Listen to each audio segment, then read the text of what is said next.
A ver, pensemos en esto. Seguridad en las escuelas versus el derecho a la privacidad de los estudiantes. Es una tensión que se vive en todo el mundo y hoy vamos a analizarla a fondo, a través de un caso real que llegó, nada más y nada menos que a la corte más alta de un país. La pregunta es súper directa y la verdad nos toca a todos. Vemos cámaras de vigilancia por todos lados, en las calles, en los centros comerciales. Es normal. Pero, ¿qué pasa cuando esa misma tecnología cruza la puerta y entra en un salón de clases? Y para entender este dilema, nos vamos a Colombia, a un colegio llamado Amelia Perdomo García. Allí, una decisión que en principio parecía sencilla, vamos a instalar cámaras en las aulas, terminó por encender una mecha que provocó un debate nacional sobre derechos fundamentales. Y aquí está el meollo del asunto. Por un lado, la dirección del colegio que buscaba soluciones a problemas muy reales, robos, disciplina, proteger equipos nuevos, y por el otro, los padres de familia que vieron en esas cámaras una amenaza directa a la privacidad y libertad de sus hijos. Un verdadero choque de trenes que, claro, no se iba a resolver con una simple reunión. Bueno, a ver, pongámonos del lado del colegio por un momento. ¿Por qué tanta insistencia con las cámaras? No era un capricho, ¿eh? Para ellos era una respuesta necesaria a una serie de problemas que estaban viviendo día a día. La rectora presentó razones súper concretas. Había un aumento de robos, no solo de útiles, sino de equipos caros como computadoras y proyectores.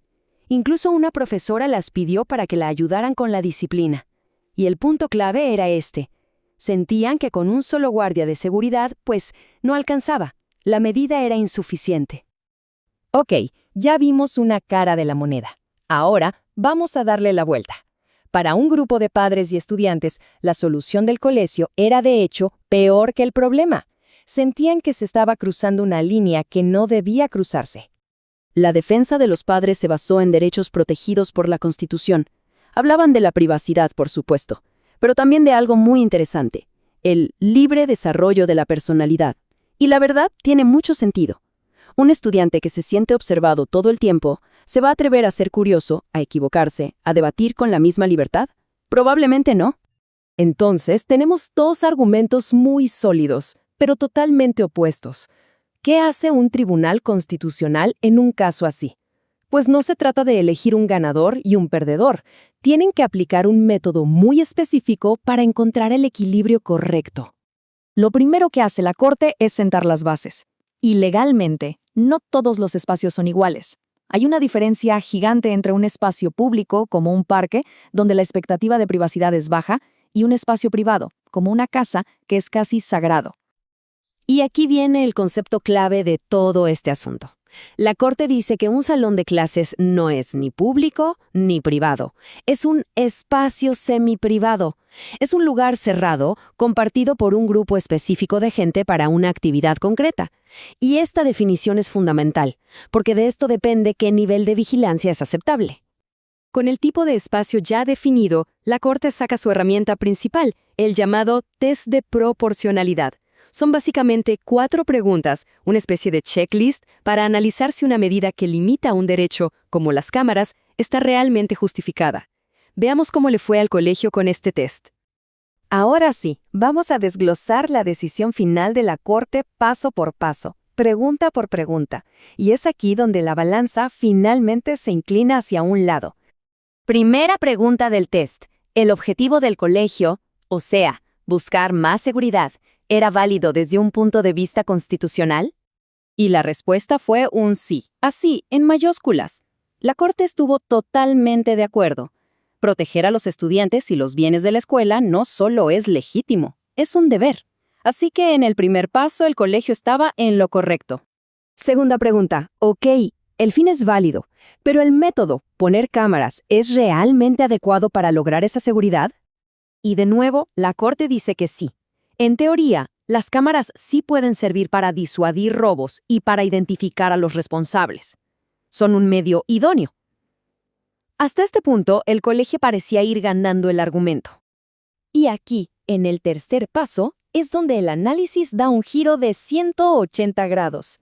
La pregunta ahora es, ¿las cámaras eran la única forma de lograr el objetivo? ¿O había otras maneras menos invasivas? Y aquí la respuesta de la Corte es un no rotundo. Consideraron que el colegio se fue directo a la opción más extrema, sin haber explorado otras que no afectaran tanto los derechos de los estudiantes. Y no solo dijeron que no, sino que la Corte incluso dio una lista de alternativas. Por ejemplo, pongan cámaras en los pasillos y en los patios, sí, pero no dentro de las aulas. O contraten más personal de seguridad. O implementen programas educativos sobre respeto. En otras palabras, la vigilancia constante dentro del aula no era la única solución. Y con eso llegamos a la pregunta final, la más importante de todas, el verdadero acto de equilibrio. Poniendo todo en la balanza, ¿el beneficio de la seguridad justifica el costo para la libertad y la privacidad? El fallo final fue no. La Corte concluyó que el daño era demasiado grande. La vigilancia permanente, dijeron, crea un efecto inhibidor, un ambiente de miedo que limita la autoexpresión, la participación y hasta la libertad de los profesores para enseñar. El costo para el proceso educativo era sencillamente desproporcionado. Pero, ojo, que la historia no termina con un consenso absoluto. Una decisión tan complicada rara vez es unánime, y este caso no fue la excepción.